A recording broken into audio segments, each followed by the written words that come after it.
Fibber is usually a bald-headed man who sells hair tonic. His customers are usually men who like their hair and the conversation cut short around the ears. Like the man in the chair right now, a Mr. McGee of Fibber, McGee, and Molly.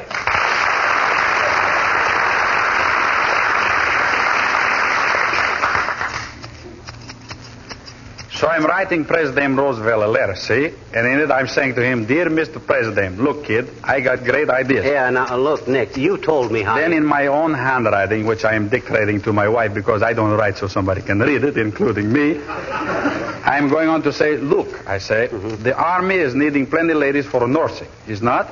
Yeah, but... So, also we got 1,000 guys who are too small on the eyesight for the draft, or maybe they got 7 toes on 1 foot or something. So, I'm saying, why not take the rejectees and make them into guys for giving sick people the pills? Yeah, but if you don't mind, Nick, Of course, so far up to now, President Roosevelt, he don't sending me the answer. Yeah. Which is all right. He's just as busy as me, I guess. Maybe I better send a telegram to the Manpower Commission and say, how about a shampoo? How can you give the Manpower Commission a shampoo? That question was not for the commission. You, I'm asking. Huh? Oh, I need a shampoo? Everybody's needing a shampoo at the regular periods of the interval. Are you different? No, I guess not, Nick. Go ahead. Only after you shampoo it, put some dressing on it quick, because I got a natural part in my hair that runs from one ear across my head to the other ear, see? Looks kind of funny until it's plastered down. Yeah, smart one, yeah. After shampooing, we always... Hey, wait a minute. How much is a shampoo? 50 cents? 75. What? 6 bits just to wash a guy's hair? Those are the ceiling prices, kiddo. That we got posted on the wall because nobody can reach the ceiling to pull them up. Why, so... that's enough. Why, that's a dirty jip. 75 cents to whip up a lather on a guy's skull and rinse it off again. Why, you scissor bill. You high-handed, low-minded brush bandit. I got a good notion to report you to the OPA. Now, wait a minute, Mr. McGee. Let's not lose our temperature just because I won't wait a minute. Here's the 4 bits for my haircut, and you can take your shampoo and... The haircut was 75 cents, too. What? Another 6 bits for cutting off not enough hair to make a toupee for a tadpole? You got a lot of nerve. I'll wash my hair myself. Let me out of this chair. Why, George, any time you get me into this nest of thieves again, you'll have to threaten me more than with a razor. Well, just put the 75 cents on the counter then, kid. Okay, Mr. McDonald, you're next. Step in the chair. 6 bits for a shampoo. That's the dirtiest way to get clean I ever heard of. So long, Dillinger. 6 bits for a shampoo. Why, I'd shampoo the dome of St. Paul's Cathedral for 6 bits. Compared with that guy, Jesse James was just a scared kid with a dry water pistol. I'll get his license.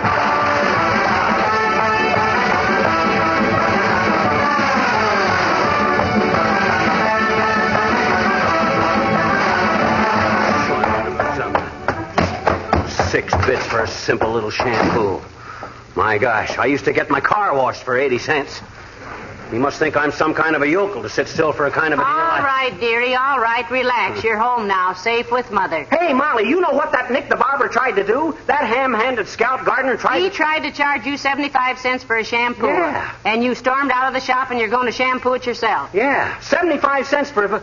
Hey, how'd you know? Well, the barber just called up. I lit the hot water heater right away so the water would be hot and you could shampoo your own hair. Oh, so he called up, did he? What did he want? He wants his apron back. Well, he... Huh? Here, let me unpin it for you. Oh, my gosh. There. Boy, oh, boy, oh, boy. No wonder everybody looked at me so funny. Why, you look like a flat-chested Mother Hubbard, dearie. I'll have Beulah drop this bib off at the barber shop on her way home. Now sit down and relax. Gee, boy, am I embarrassed. Wearing that big apron all the way home. You must have really been angry, huh? Angry? One more word out of him and I'd have shoved his barber pole down his noisy old throat. Oh, dear. 6 bits for a shampoo. Why, that's outrageous. I don't think that's so unreasonable. Oh. I always pay $1.50 myself. Though it's worth it not to have to sit there and hear the patriots talk about how much revenue the government is losing by closing the racetracks. Well, my gosh, Hello, Mrs. McGee. Hello, Mr. McGee. Hello, Alice. Hi, Alice. You've been out in the wind, Mr. McGee? Your face is awfully red. Well, he had a little argument with the barber, Alice. He came home hotter than a depot stove. Well, Well, my gosh, 6 bits for a shampoo at that barber shop. Don't you think that's ridiculous, Alice? 75 cents? Yeah. Oh, it certainly is, Mr. McGee. They can't make any money at those prices. I don't know, Alice, why he doesn't wash his hair when he takes his shower anyway. Except that he's usually singing so loud he couldn't hear himself ask himself if he wanted to. Oh, well, I never hear him. But lately I've been so busy with my charts, I don't hear anything. What charts, Alice? You studying navigation so you can find your way home between the boys? Hey, that's not so bad. Between the boys. You see, if you spell it B-U-O-Y-S, it's a play on words. Ain't funny, McGee. I was kind of pleased with it myself. What charts, Alice? Oh, my astrological chart. Oh. I was casting some horoscopes for some friends. I'll do yours sometime. Are you a Capricorn? Am I a Capricorn? I'm an elk and a legionnaire, and I'm mighty proud of both. No, I mean, what month were you born in, Mr. McGee? Well, he was born shortly before Thanksgiving, Alice. And all white meat he was, too. Oh, he's a Scorpio. What do you mean I'm a Scorpio? A Scorpio is a big crab with a stinger in his stern. And if you mean that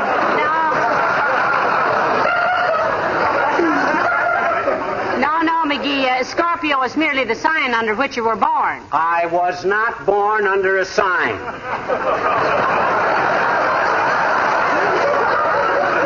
I was born 5 miles west of Peoria on top of Kickapoo Hill.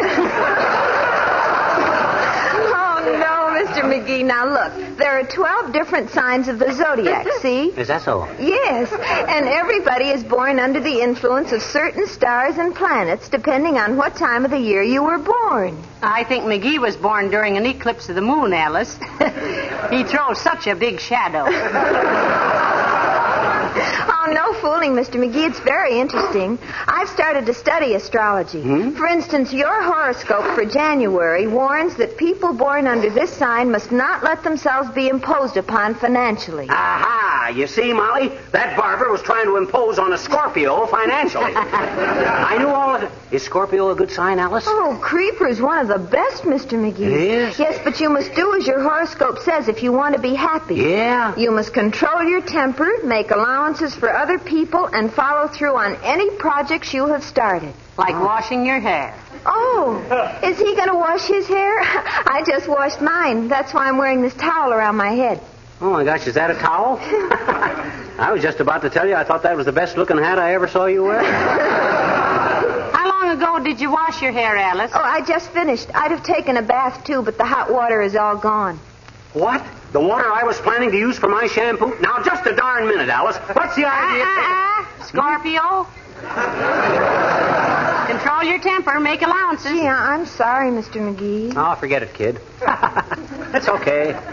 Far be it from me to stand between you and glamour. Use all the water you want. However, if she don't want her pretty little neck wrung, she better light that water heater before I count to 10. 1, 2, 3. I'm going.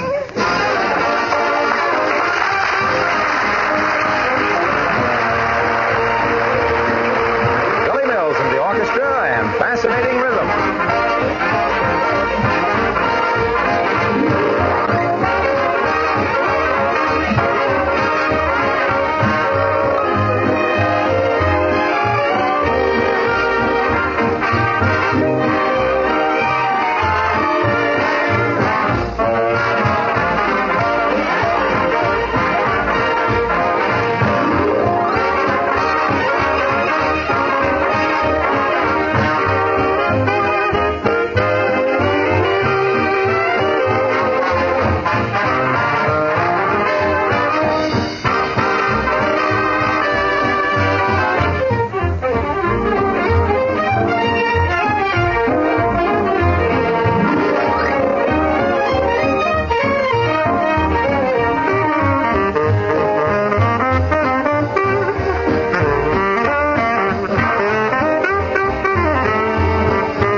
Hey, Molly, you think the water's hot enough yet so as I can have a shampoo for It myself? should be, dearie, although Alice used every drop of it, you know. Yeah, just like a woman. With 3 of them in the house, a man hasn't got a chance. Oh, now listen. Men are just as bad. Huh? When Uncle Dennis was staying here, he was always taking a shower. Oh, I didn't begrudge him, though. The only way he ever took water was through his skin. Well, my goodness. Oh, your water's probably hot enough now, McGee. Okay, I'll run up and have my shampoo before... Hey, tell Beulah to see that nobody turns off the heater for a while. I'll tell her right now. Oh, Beulah! Beulah! Somebody bawl for Beulah?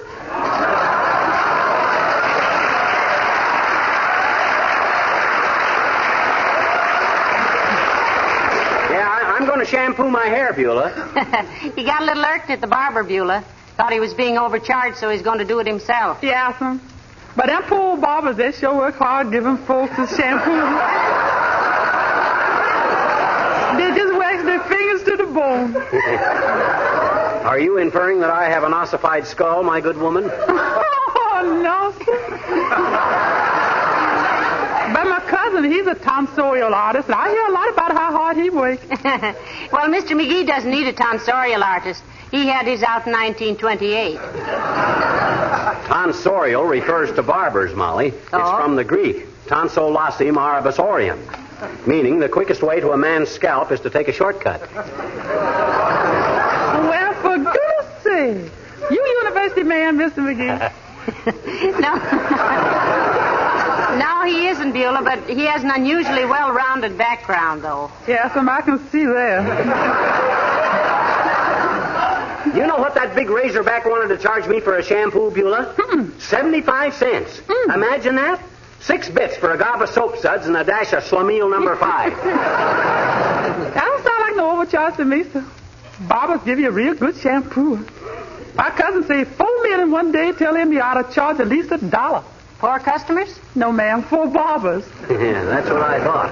My barber's named Nick, and if he can't nick you with his razor, he'll nick you with the price list. Well, personally, I think barbershop prices are very reasonable, McGee. My cousin thinks so, too, ma'am. And he's the head of his class in barber college. Get a degree, Beulah? Yes, a Ph.D. Oh, for goodness sakes. Doctor of philosophy? No, ma'am. Oh, physiognomy is de-whiskered.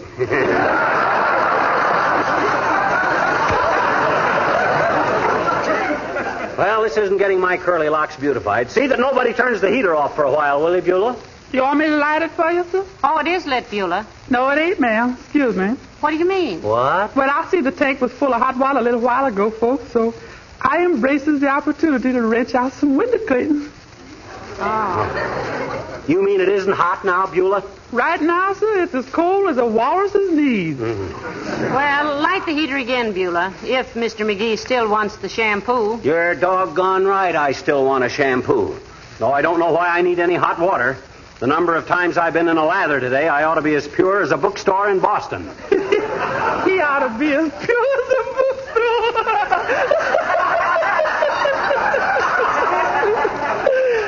Love that man.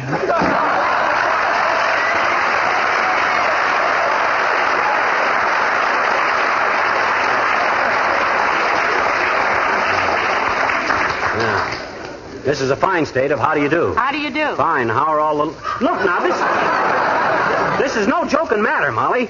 Gee whiz, a man can't get enough warm water in his own house to steam a monocle. If I ever build another house, I'll build it in Hot Springs, Arkansas. Well, the barber's probably just as perturbed as you are, McGee. He thinks you stole his apron. Well, it takes a thief to catch a thief. I'll tell him when he can get it back. And he should live so long. Hand me the phone. Certainly, Scorpio. Here you are, and wear it in good health. Thanks. Hello, operator. Give me Nick's Barbershop at 14th and... Okay, Mert, how's yourself? Oh, dear. Tis, eh? What's say, Mert? Your brother. Dropped 1,500 feet out of a what? Heavenly days, McGee. Was he killed? No, just amused. He's a movie operator. Dropped 1,500 feet out of Gone with the Wind and nobody even noticed it. What say, Mert? Okay, I'll call later. Mine's busy. Well, the water ought to be hot again half an hour or so, and you can get this shampoo over with, which will make me very happy indeed. Make you happy? My gosh, I never been so exonerated in all my life. Everybody stealing my hot You water. don't mean exonerated, you mean exasperated. Go on. Exasperated is when your time is up. Like when the time limit on a contract has exasperated. Nah, that's expiration. I thought expiration was when a guy put on a pair of fur pants and went looking for the South Pole or something. Oh, you're thinking of exploration. Well, then what does exonerated mean? Exonerated is when you have been found not guilty of something. Well, who's been guilty of snitching all my hot water? Me? No, sir. Everybody else in the house has been the one. Oh, hello, Mr. Wilcox. Oh, Molly. Hiya, pal. What are you scowling at? I'm living in a nest of water pirates, Junior. You'd think this was the Mojave Desert, the way everybody steals water. Well, somebody explained the situation to me. I came in late. Well, he thought 75 cents was too much to pay the barber for a shampoo, Mr. Wilcox, so he came home to do it himself, and every time he gets a tank full of hot water, somebody uses it. Yeah, the way people glom onto it around here, you'd think it was the dew off the last rose of summer. Hey, look, pal, you're getting very irritable lately. Huh? Last week you were raving and ranting because nobody trusted your hand-picked mushrooms. Now you're sourpussing around because you have to wait for a shampoo. What's the matter with you? Well, gee whiz. McGee, Mr. Wilcox is right. Your temper is getting as ragged as a $2 retread. I can't help it. It's hereditary. If you think I'm nervous and irritable, you should have known my great-great-grandfather. Ooh, was he irritable? Why? Well, he was just impatient. Couldn't wait for letters to be delivered and answered. Couldn't wait for anything. Kept saying, why don't somebody invent the telephone? What's everybody waiting for? What's that guy Bell doing anyway? Why don't he get with it? They say Grandpa was a terror. Well, that bad temper should have smoothed out in 3 generations, pal. What if you do have to wait a few minutes for some hot water? What's 20 minutes or less in a lifetime? Tell him what can happen in 20 minutes or less, Mr. Wilcox. Oh, you don't have to tell me. Why, in 20 minutes or less, pal, a Johnson's glow-coated linoleum dries to a perfect protective finish. Yeah. Restores new life and luster to the faded and worn surface. You gave him that opening, Molly. Whose side are you on, anyway? Say, listen, sweetheart, we're all on the same side. Aren't you happy with our product? Well, no, not too happy. It don't spell anything backwards. Look,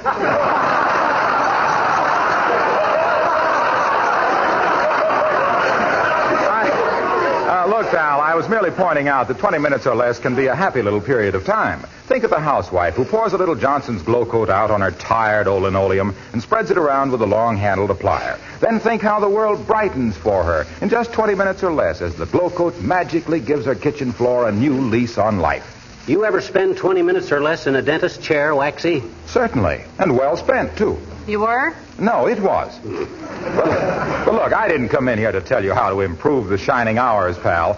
Nick sent me. Who? Nick, the barber. He said to tell you to keep that bib you walked out with. Well, that was very kind of him, I'm sure. Yeah, he said Fibber could keep it till spring when he comes in for his next haircut.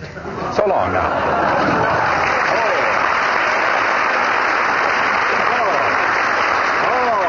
So he said that, did he? If he didn't give the best haircut in town, I'd never darken his hand towels again. Bye, George. Hey, you think the water's hot again, Molly? Well, it should be, dearie. And this time I don't think anybody will cheat you out of it. Well, they better not. The first mug, male or female, that lays a hand on a hot water faucet in this joint is going to get the... Come in. Oh, hello, Dr. Gamble. Hello, Molly. Hello, Mushmouth. Hi, Doctor. Hey, you look kind of bushed. What you been doing? Treating the centipede for fallen arches? Oh, same old routine. Get to bed at 3 a.m., phone rings at 4:15. 5:30, a new little taxpayer starts squawking as loud as a full-grown one. At 7, I'm back in bed. At 9, I'm back at the hospital trying to be patient with patients who are trying my patience. Well, you certainly look like you could use a good night's sleep, Doctor. I wish my father and mother had been grizzly bears so I could sleep till about April. As it is, I'm in and out of the hay like a Nebraska pitchfork. Don't you even get time to shave? Haven't for 2 days. Just stopped in here because my car broke down the next block. Take 'em half an hour to fix it. You know what? What, Doctor? I'd give my right eye, that's the one with the evil leer in it, for a hot shower and the use of McGee's no doubt dull razor. Got any hot water in the house? Why, Hot water? Yeah, hot water. You know, that stuff you toss a bone in to make soup. why Why, certainly, Doctor. As a matter of fact, we just heated a tank full. Yeah, you see, I see you are two lovely, charming people. And now, if you'll excuse me, I shall run upstairs and swab the frame. If you hear a rusty clatter, pay no attention. It'll be my pores opening. Well, say it, McGee. Yeah, and go back to vaudeville.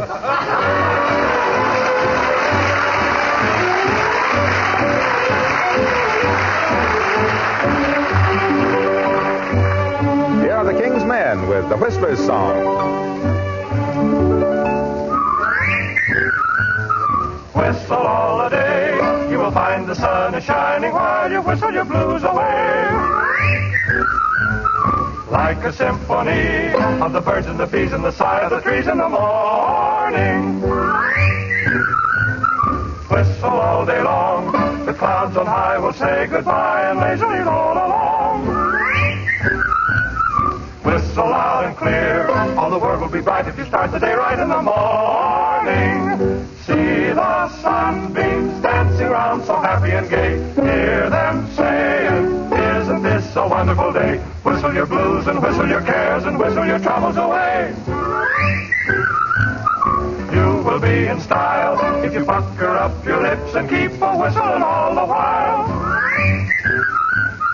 Like a whippoorwill, at the break of the day you will say, what a wonderful morning. Pucker that kisser, then you blow real hard. Everybody tweet. You will get a grin or a cheery smile from everyone you meet. Soldiers, sailors, they all know this system can't be beat.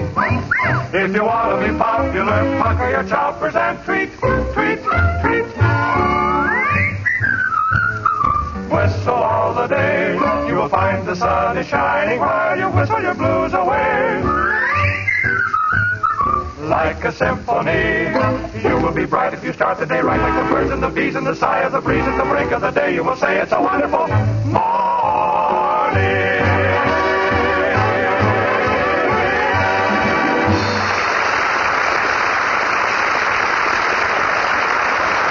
I've been standing in the shower for almost half an hour. The door fetch me in.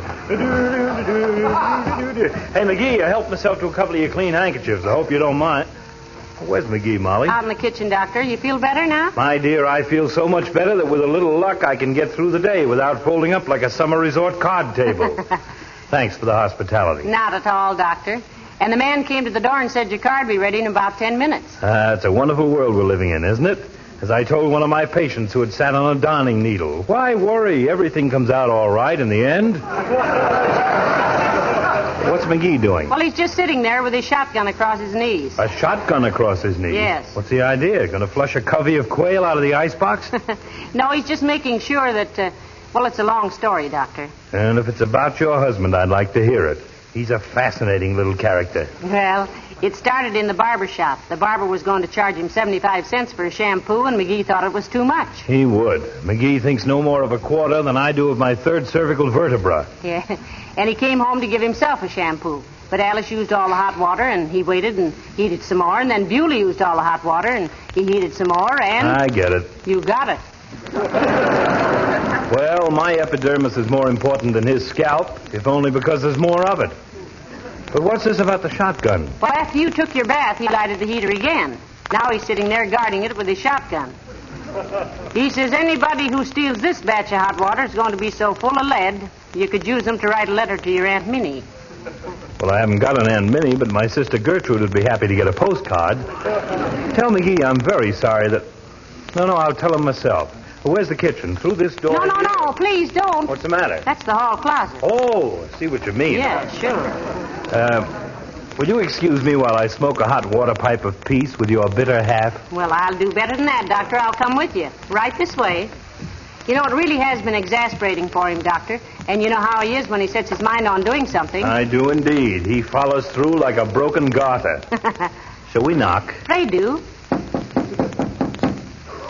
Who is it? Your best friend and severest critic. Or, reading from left to right, your wife and your physician. Okay, come in. Oh, hi, Doc. Feel better? Infinitely. I'm sorry I used your hot water, my boy.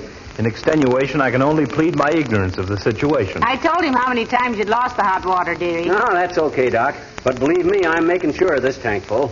Anybody lays a hand on this water is going to wind up as full of holes as a German treaty. Is your car fixed yet? Well, it will be any minute. I just dropped back here to say goodbye and thank you for a delightful dunk. Well, I'll go out with you and see you get started all right, Doc. I don't think anybody will swipe this water now. I've warned them enough. McGee, now please be careful with that gun. Okay. I'll just set it down here in the corner. Oh, heavenly days, McGee, look what you did. What a neat third act curtain, boy. Oh. You blew a hole right through the hot water tank. Why, this is impossible. The gun wasn't even loaded.